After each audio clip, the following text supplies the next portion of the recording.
Yeah, good afternoon. Yeah, yesterday we have discussed about the introduction to SQL and the types of languages we have discussed. So in the types of languages, we have discussed about what are the data definition languages, DDL, and the next one data manipulation languages we have discussed. Now inside this, we have discussed the commands. Let me check. So this is a query languages, data manipulation language. And in that, we have discussed about the commands. Just a minute.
Yes.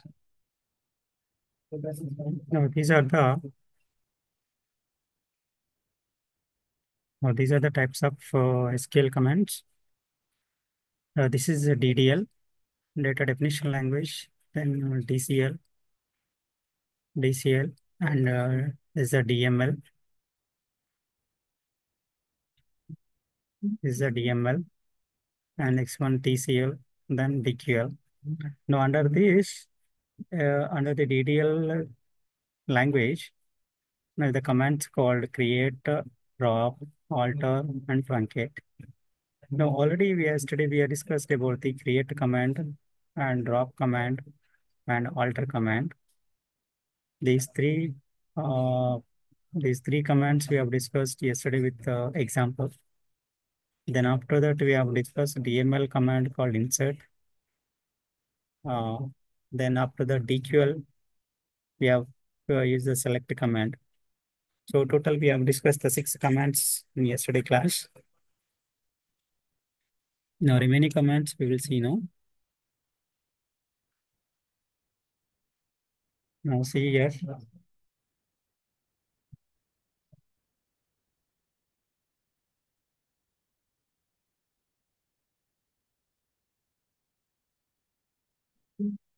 Now see the truncate command you see. This is a truncate command. So this command will delete all the rows from the table and it will free the space which containing inside the table. Now this is the syntax. The truncate is a command, then after table, then after that table name. So this is the syntax we write. Example we write, this is a truncate, then table, and this is the table name. Now you see, so truncate is a command, table, and then after the table name, this is the table name. So this is the how we can write the syntax and example. Then after that, data manipulation languages. In the data manipulation language, we have discussed the insert command. We have discussed all insert command. We have discussed the insert command. Then after that, we see update command. So all the how the update command will work. Now this is the update command. Then after that you have to write the table name. Then after that you have to write the set keyword. Then after that we have to write the columns which are to be updated. This is a column one value and so on, and column and value n. So on how many columns we are applying the update command, we have to put it in the uh, square bracket. Then after that, where condition you have to apply. So this update command syntax. Then see the example here. The example is update command. Then after that, table name. Then set keyword is there. See, this is the column name. This is a column name, and this is the value. This is the value, and this is a comma is a separator. Then after that, where condition you are applying. The where condition is where the student ID is equal to 3. So wherever the student ID is equal to 3, in that for that student ID, the first name will be set to John, the last name will be set to Vic. So in the student table. So in the student table, where the student ID is equal to 3, and that will be updated. So this is the update command. Then after you see delete command, then after you see delete command is there. Now delete command will work is a delete keyword, and from is a keyword, and this is a table name. And then after that, where condition, the semicolon. Okay. Now see the example is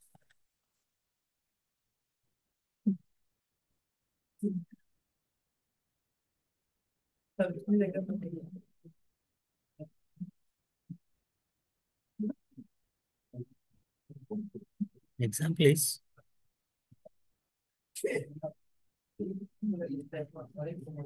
this is the example. Delete is a keyword, and from is a keyword, and then this is the table name. Students is a table name.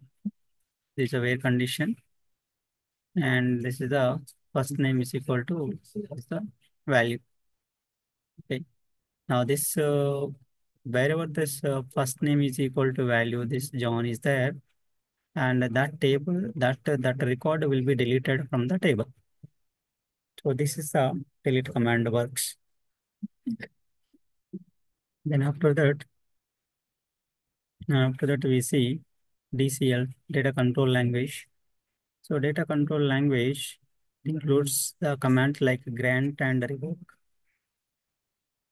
This is a grant and revoke, and which we use the the permission. For the permission, we'll use this grant and revoke commands. And see the DCL commands are there, the grant and revoke commands. So see the grant command syntax. This is a grant. Then after that, select the keyword is there. Then update on keyword, and this is the table, and this is the user. This is another user. So this is the giving permission to the user by using the grant keyword. This is a grant keyword. Select the keyword.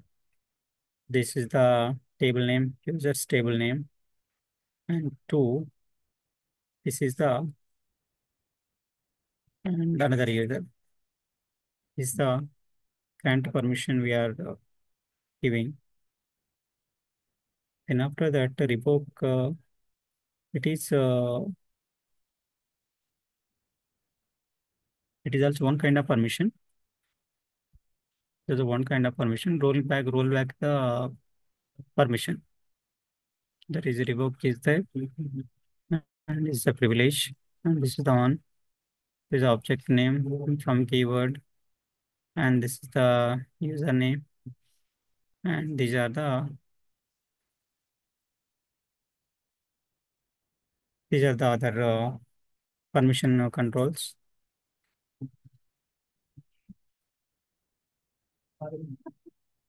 Now example you see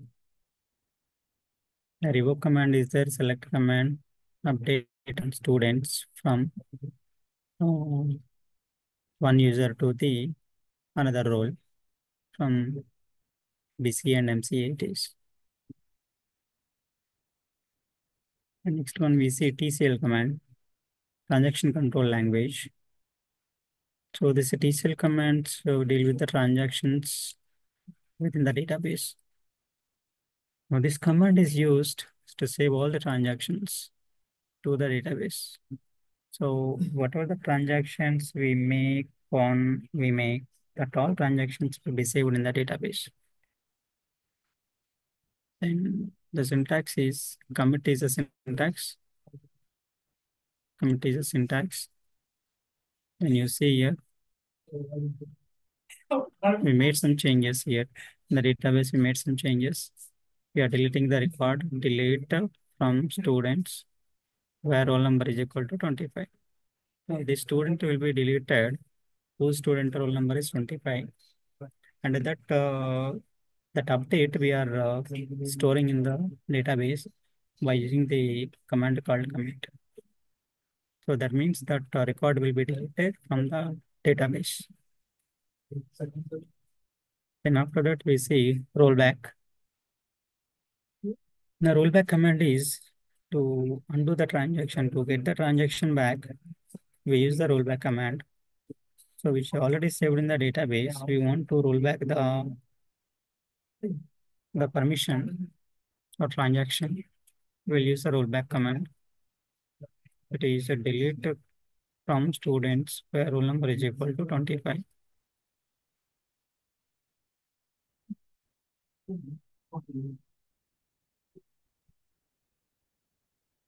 So that is a rollback command. Next, after DQL commands are the data query language.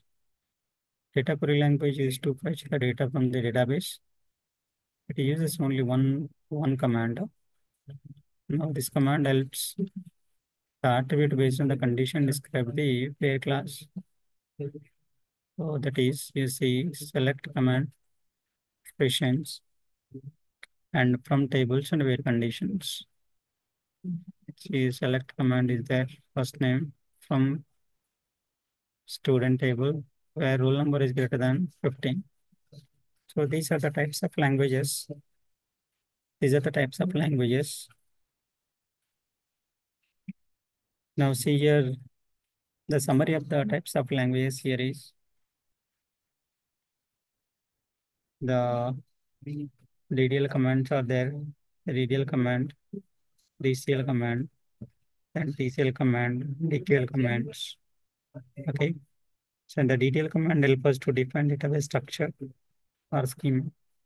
That is, if you want to make the database structure like this, you want to make the database structure.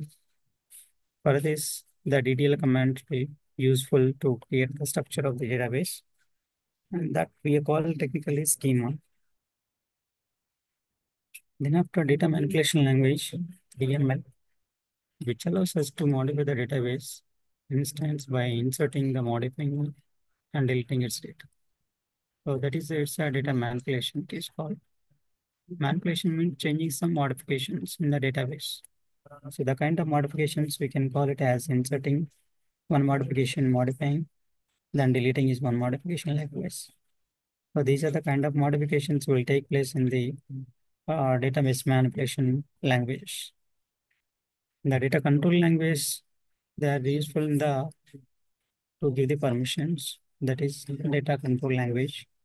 And data transaction control language, DCL, they work within the transactions in the database. And the data query language is fetch the data from the database. So these are the types of languages in SQL.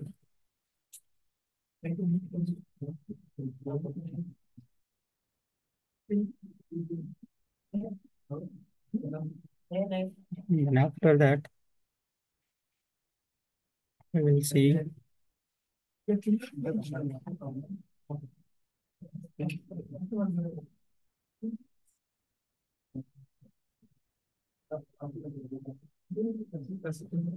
Then after that, we will see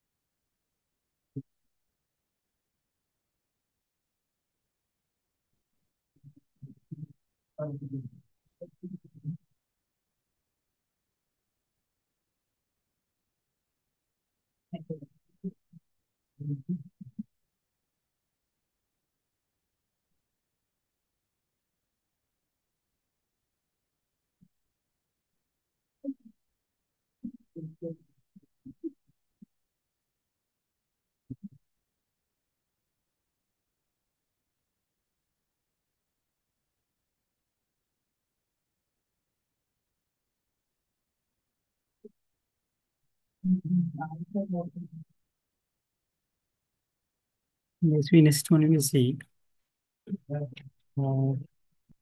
file organization.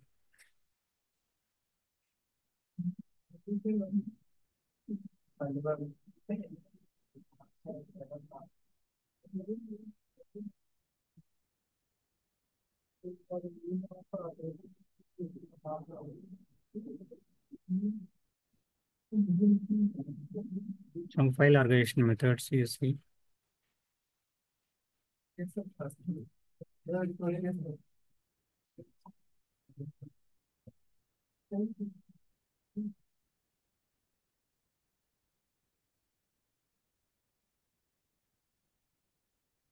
Here, B plus tree file organization is, which is advanced method of the index sequential access method it is. So it is a tree structure it is. You see here. Here, each primary key, the value of the index is generated and mapped with the record. So it uses same concept of key index. The primary key is used to sort the record. Now see the diagram here.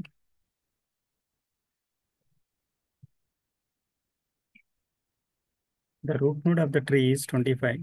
This is the root node. This is the root node. These are the child nodes. These are okay. The root node is 25. Now there is intermediate layer with the nodes. They are and 15 and 30. The intermediate layers. Now there is only one leaf node is there. These are the leaf nodes. These are the leaf nodes. 10, 12, 15. These are the leaf nodes.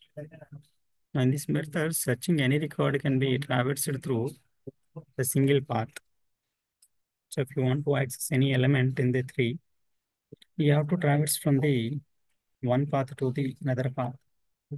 So this is the uh, B plus trees. Now B plus tree is a balanced search tree. This is a balanced search tree. It follows a multi-level index format. Now in this, leaf node denotes the actual data pointers. That is this one leaf nodes. Then after that, it ensures B plus tree ensures that all the leaf nodes remain at the same height. And the B plus tree, the leaf nodes are linked using a linked list. These leaf nodes are so. Now, therefore, a B plus tree can support random access as well as the sequential access. So we can access the leaf node by using the random access and sequential access. So that is the B plus tree.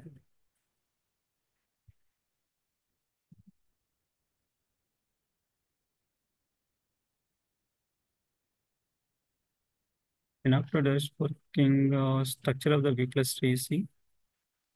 So every leaf node is equal distance it is from the root node.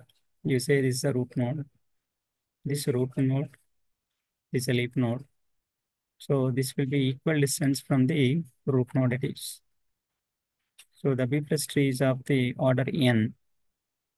So order n it is, where n is fixed for every B plus tree. So it is a fixed it is, which contains internal node or the leaf node it is. Internal node and leaf node. Okay. So what is internal node EC? Internal node of the B plus tree can contain at least n by 2 records. So if the n value is at 10 by 2 records means 5 records. That is pointers except the root node. So at most an internal node of the tree contains n pointers. It is that is the internal node. And the leaf node of the B plus tree can contain at least n by 2 records is also, and pointers also n by 2 key values. So at most a leaf node contain n records, pointers, and key values. This every leaf node of the B plus tree contains one block pointer p, which point to the next leaf node it is. The similar diagrams tree. Then searching the record in B plus tree it is. So how to search a record in the B plus tree? So this is suppose there 55 in the below B plus tree. In this first we'll fetch for the intermediate node, which will direct to the leaf node that contains the record of 55 it is. Okay, so the intermediate node, it will find any branch between 50 and 75 nodes. You see here. Now then at the end will be the redirect to the third leaf node. Now ADBMS will perform a sequential search to find the 55 it is. So it has to find the element 55 sequential order it is. So that is the searching record in the B plus trees.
Yeah.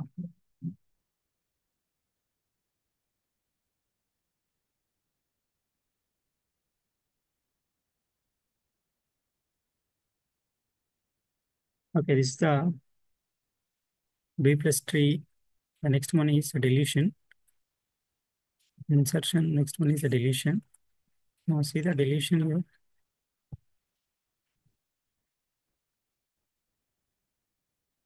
You see the deletion here. See there, you want to delete the element. You want to delete the element. This is element. Now in this element, you have to remove this from the intermediate node. So that is the fourth leaf of the node. can see here. Can see here fourth leaf of the node. The next one, from this, so we need to modify the balanced tree. This is now after deleting 60 from binary tree, so we are rearranging the nodes again. We have to rearrange this complete nodes once again. The nodes, and after that, so after arranging these nodes, so these are the leaf nodes arranged. After deleting the 60 from the uh, leaf node, you can see here. Now after see what are the pros and cons of the B plus tree, no? What are the pros and cons of the B plus tree? See, first we see the advantages, pros. Here in this method, the searching becomes very easy because all the records stored only in the leaf node and sorted sequentially using linked list. So these are the leaf nodes which will sorted sequentially, that is one after the another, like this, one after the another. That is one advantage. When traversing through the structure is easier than faster, easier and faster it is. So that is, we can easily access the element. We can traverse through the elements. We can modify the elements. We can access the elements. So that is one more advantage. Then size is no restrictions on the size. So there is no condition on the size. The number of records can be increased or decreased. There is one advantage. See here. So there is no condition on the size. There is no restriction on the size. The number of records can be increased or decreased. So which will grow and shrink. That is, we can increase or decrease the number of leaf nodes here. So that is growing and shrinking, we call. Growing means it is expanding. Shrinking means it is reducing the number of leaves. That is one. The next one is a balanced tree structure. It is. So that means any insertion, update, deletion does not affect the performance of the tree. So that is the meaning of the balanced tree. So balance means after modifying any kind of modification here, you can modify, insert, update, delete. So there is no effect on the performance on the tree. So these are the pros of the B plus tree. Next one. So what are the cons here? The only one cons is this method is inefficient for the static method. So when you have the static method applying, this is an inefficient it is. So that is the pros and cons of the B plus tree. You know?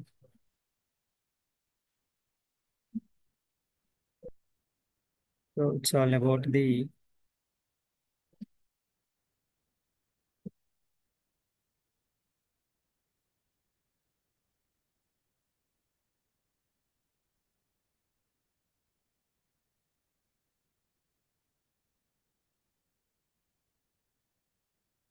now see some of the advanced SQL questions here.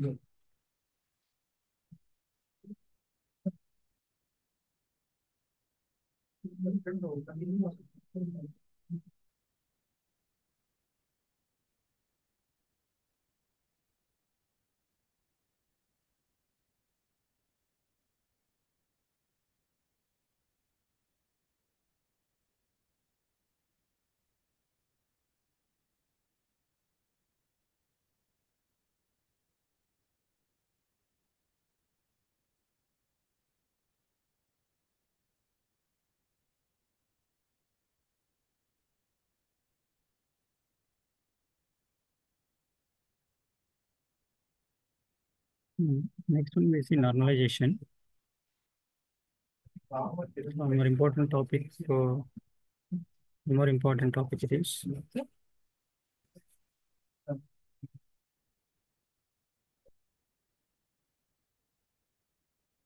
one more important topic is normalization. See, generally normalization is a technique which will reduce the data redundancy. So if any duplicate records are there in the table in the database, it will reduce the redundancy duplicate. So and eliminates, and after finding the duplicate, it will eliminates so which are undesirable characteristics. Okay. What are the record will contain undesirable characteristics, it will eliminate from the database. So that is like example insertion, update, delete, anomalies. Anomalies is some kind of error it is. So which have the normalization have the some kind of rules. So which divides the large table into smaller tables. Examples here. This is one table. This table is having some records. Let us say some records is there. And this table is divided into some other table again, one more table again. Okay. So the second table is composed with the first table. Second table is composed with the first table. So that is the meaning of dividing larger table into smaller tables. Dividing the larger table into smaller table. Now the purpose of the normalization is in SQL is to eliminate redundant, repetitive. That is redundance means repetitive. So ensure that the data is stored logically. So without any duplicates, the data will store in the database. That is the normalization. So the main important normalization is to reduce the redundancy and the composing some other tables from the existed table. That is from big table to smaller table, it will compose. That is one point. Next one is the types of see the types of normalizations here. Normal forms.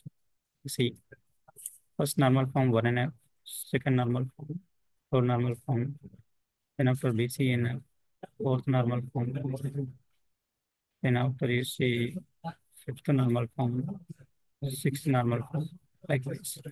So these are the types of normal forms here. These are the types of normal forms. That is first normal form, second normal form, third normal form, and BCN and voice card normal form, then fourth normal form, and fifth normal form, and sixth normal form. So based on these rules, these types of normal forms will eliminate the redundancy of the table. So that means we can compose the table by following all these types of normal forms. These types of normal forms. Example we will see here. Example we will see. Now see here. The first table is, this is the table. This table is having the some rows and columns here. These are the rows. These are the rows and these are the columns. These are the columns. Okay. Now here,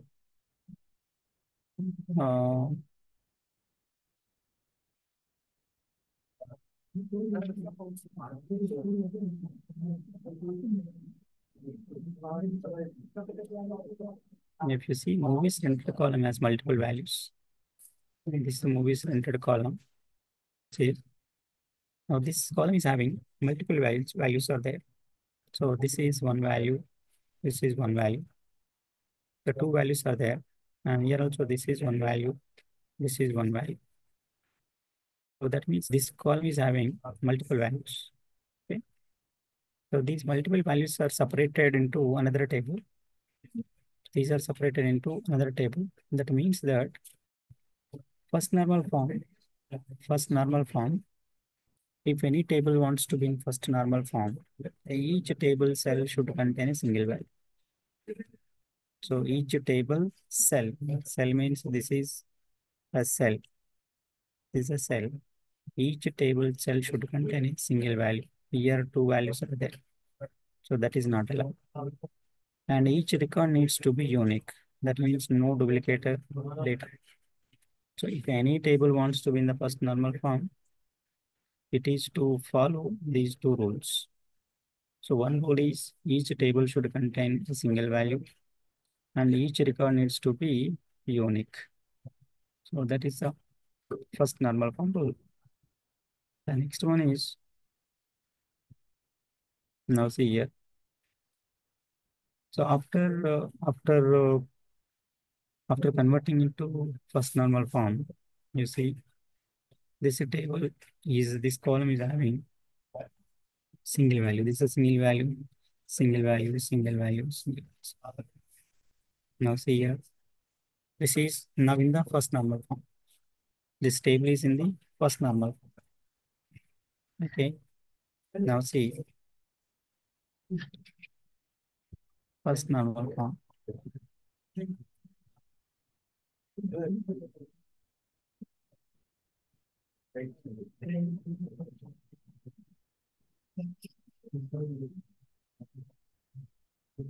Next one is second normal form.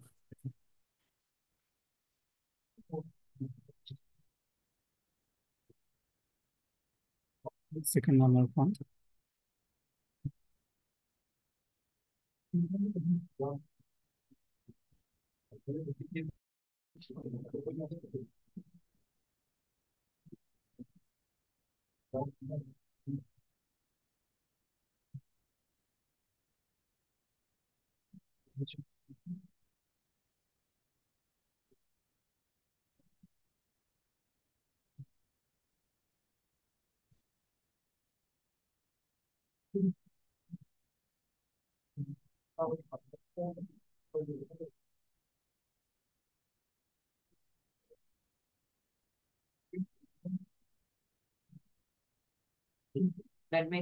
Now second normal form you see.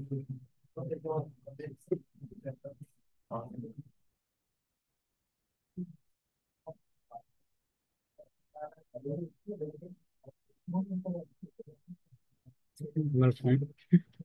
If any table wants to be in second normal form, first it should be in first normal form. Once again.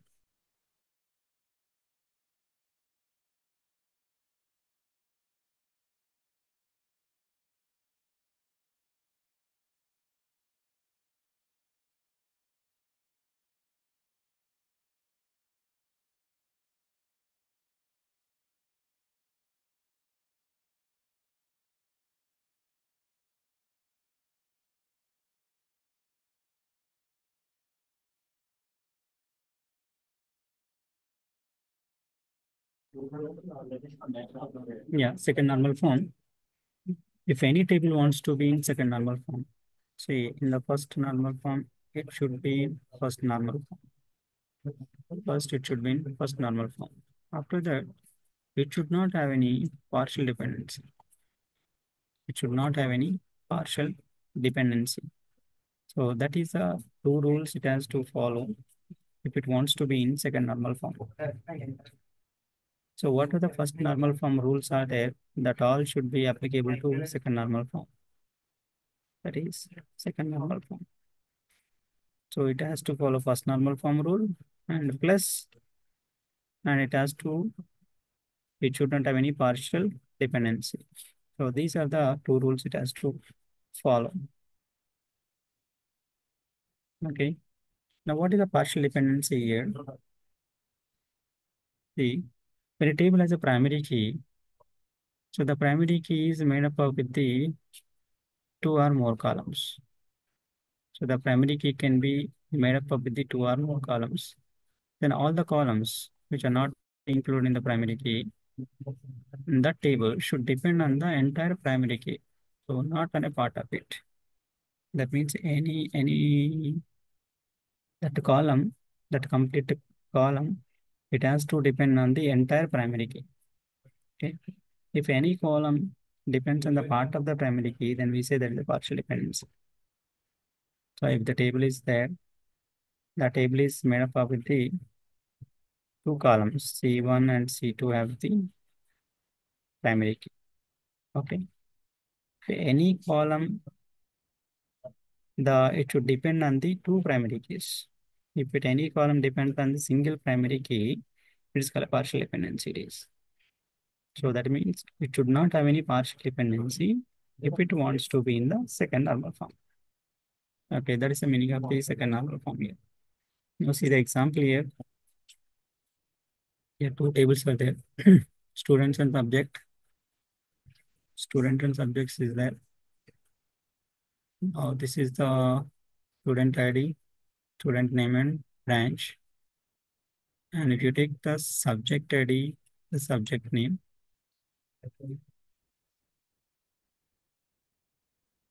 Okay, see here.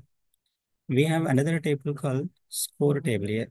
Score to store marks scored by the student. So here one more table is score table. So that is this one. Now in the above table, primary key is student ID. This is the student ID, subject ID. So because both these informations are required to select any row data. If I want to select marks of a student, I require student ID, then subject ID. If I know both these two, then only I can accurately identify the marks of the student.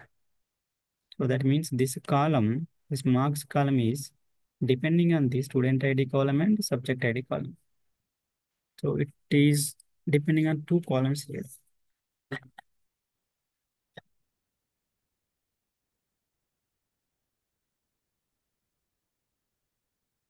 Depending on the two columns here.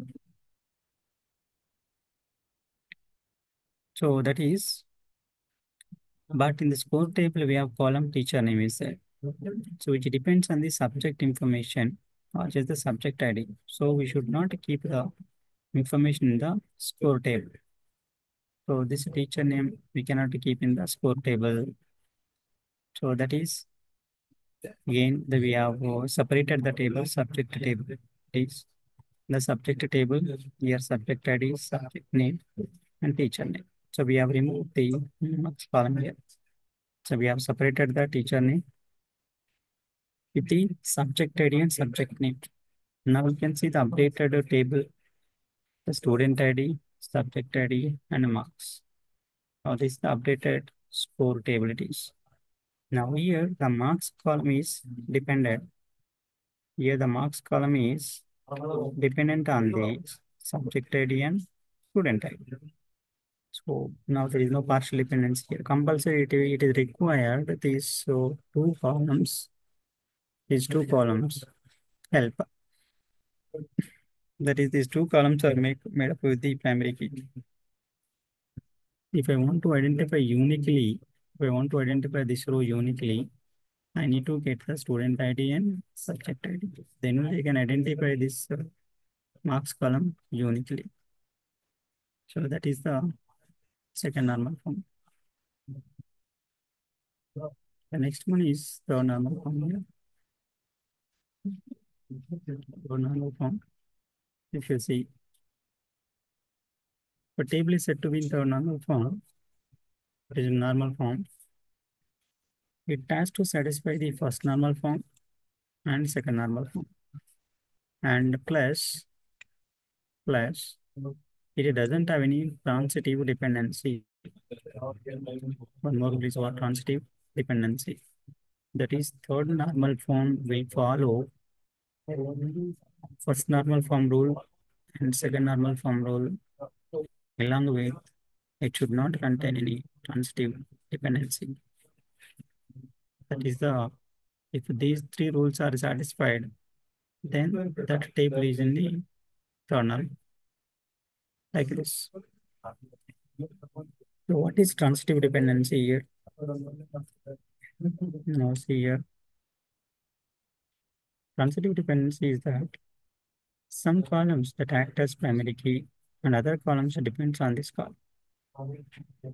But if a column that is not a primary key depends on another column, there is also not a primary key or part of it. So then we have transitive dependency in the table. Okay, example you take, we have the score table here, that is in the second normal form.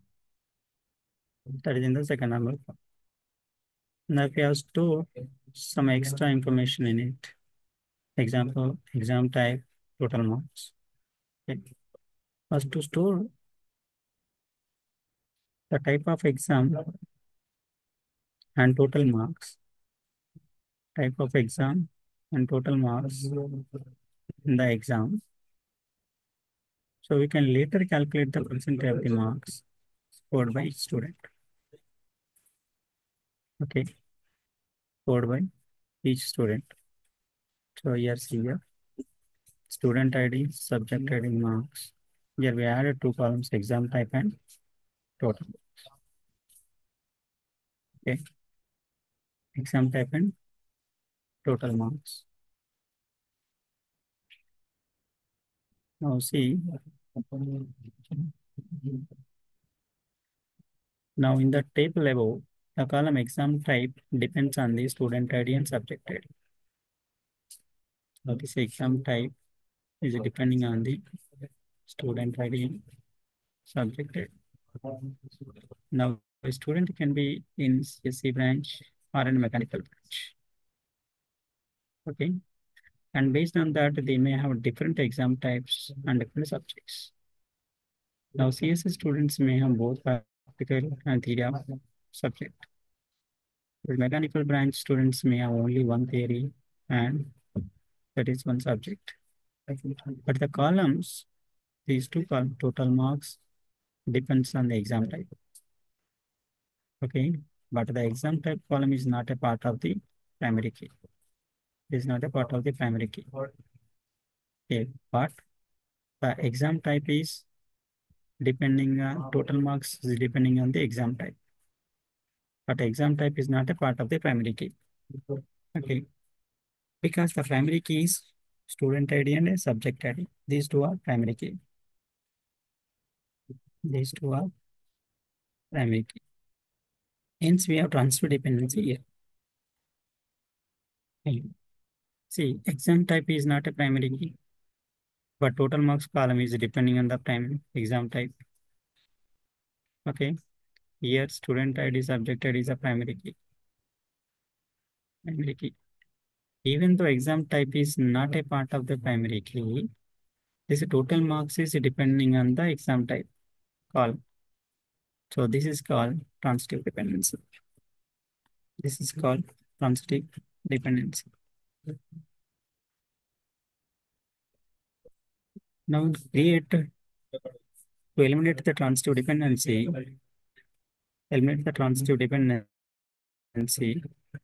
we create a separate table. We need to create a separate table called exam type, and which are used in the score table. Now this is the exam type table. It's the exam type table. The exam type table is exam type ID, the exam type, then total marks, then duration. Okay. So exam type ID, this is exam type ID column, exam type, these are total marks, this is the duration. Okay. Now we have created a new table called exam type. Okay. And we have added more related information in it like a duration. This is we added duration, we added. And now we can use the exam type ID. This is exam type ID in the score table. So this is the way we can eliminate the transitive dependency. In eliminate the transitive dependency.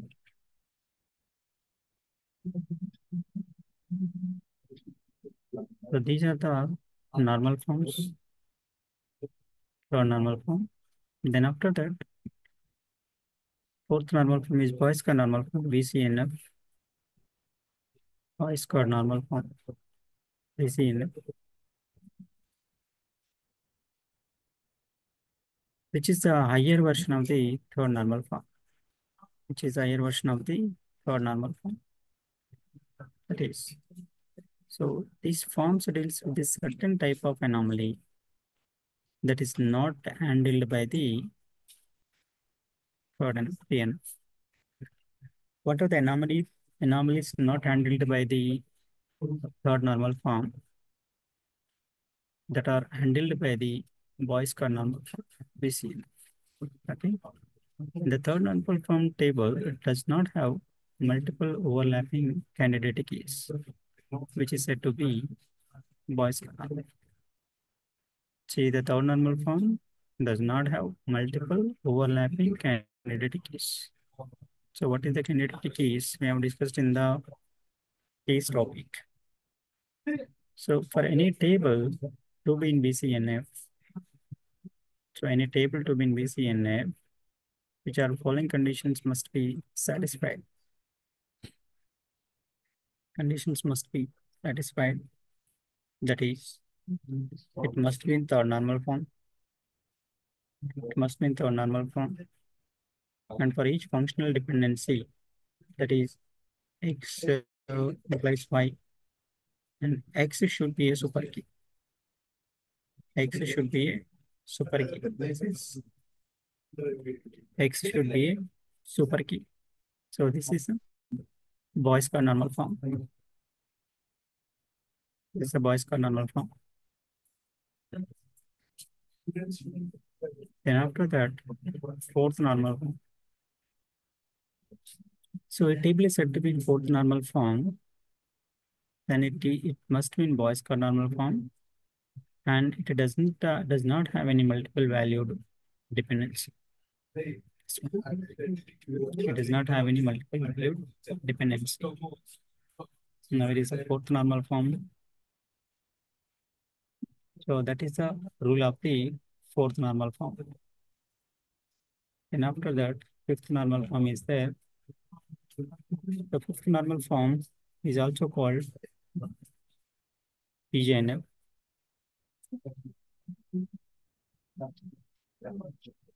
PJNF, project to join normal form it is. That is PJNF, fifth normal form. So it is most advanced level of the database normalization it is. Okay. And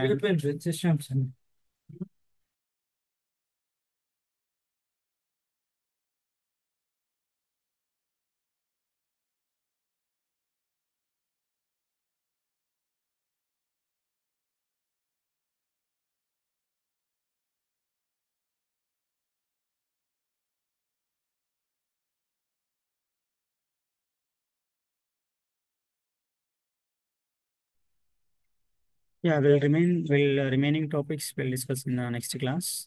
So after these normalization forms.